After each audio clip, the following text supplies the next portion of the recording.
بالله من الشيطان الرجيم. بسم الله الرحمن الرحيم.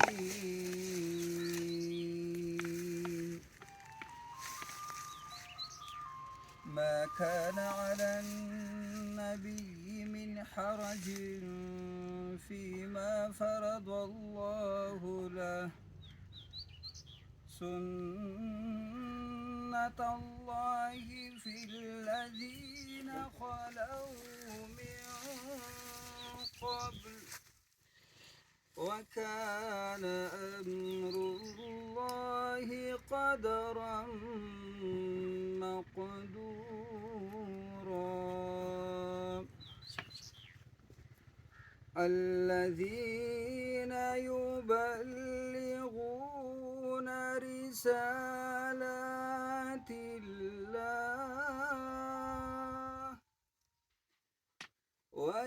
ويخشونه ولا يخشون أحدا إلا الله، وكفى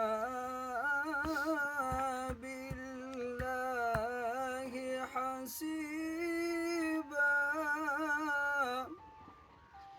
وكفى بالله حسيبا. ما كان محمد أبا أحد من رجالكم ولكن رسول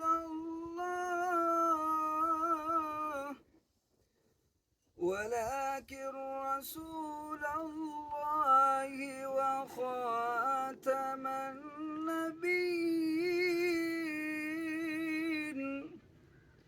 وكان الله بكل شيء عليما.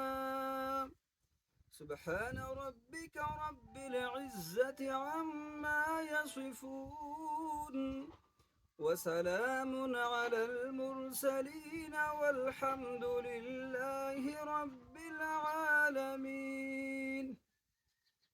آمين. اللهم اغفر له وارحمه ولا تعذبه، واجعل الجنة مثواه ونور قبره. اللهم اجعل قبره روضة من رياض الجنة. اللهم اغفر لجميع المؤمنين والمؤمنات والمسلمين والمسلمات الأحياء منهم والأموات. إنا لله وإنا إليه راجعون.